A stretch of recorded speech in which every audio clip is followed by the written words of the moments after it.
A vote to pay some federal workers during the government shutdown failed to pass the Senate. It's the latest failure to reach a deal to reopen the federal government. After the vote, senators adjourned until Monday. The Republican-led measure called for paying employees who are still required to work during the shutdown, including military members and air traffic controllers. Both sides are blaming the other as the shutdown drags on.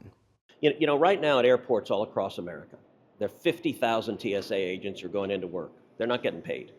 There are 14,000 air traffic controllers who are going into work.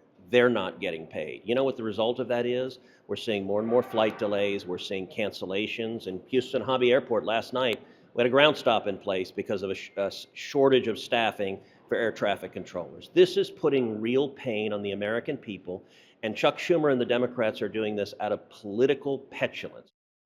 Senate Democrats say they're holding out to negotiate a deal to protect Americans' health care. They say it's up to Republicans to end the shutdown.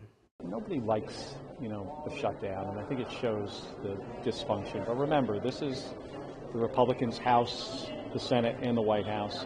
They've got control over this. Let's solve the problem that's in front of us.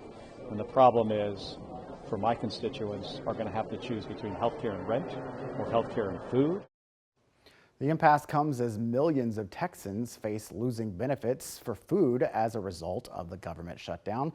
Federal funding for the Supplemental Food Assistance and Nutritional Program will run out if the shutdown lasts past Monday. The program, known as SNAP, provides funds to help people with low incomes buy food. Capitol correspondent Adam Schwager looks closer at the strain this could have on those who rely on SNAP and on food banks working to fill the void. I don't know what to do because we're already struggling. Heather Penny is going through a rough time.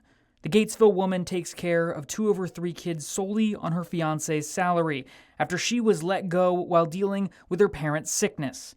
In this time, she's relied on SNAP to help keep food on the table, especially for her son with disruptive mood dysregulation disorder. He relies on those snacks to get him from lunch to dinner and even breakfast to lunch.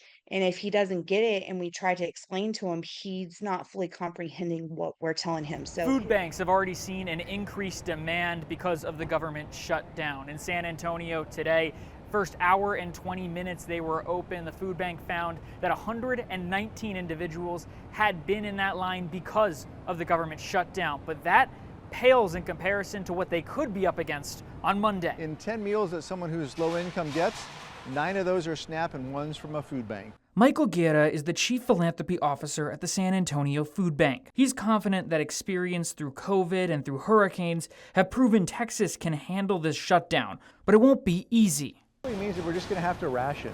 We do ration food a bit now because there is more need than we have food.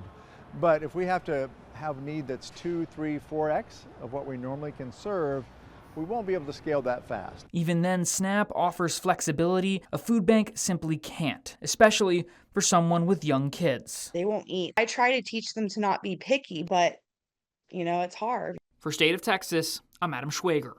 Expiring health insurance subsidies are at the heart of Democrats' shutdown demands, but as the shutdown drags on, it's becoming less likely Congress will be able to extend them through the regular appropriations process.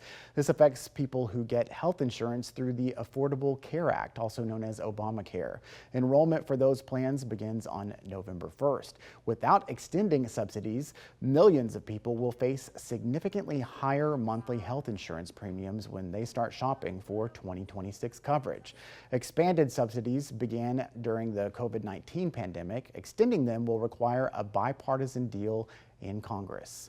Thank you again for joining us for State of Texas. I'm Josh Hinkle. We'll be back next week to bring you an in-depth look at Texas politics.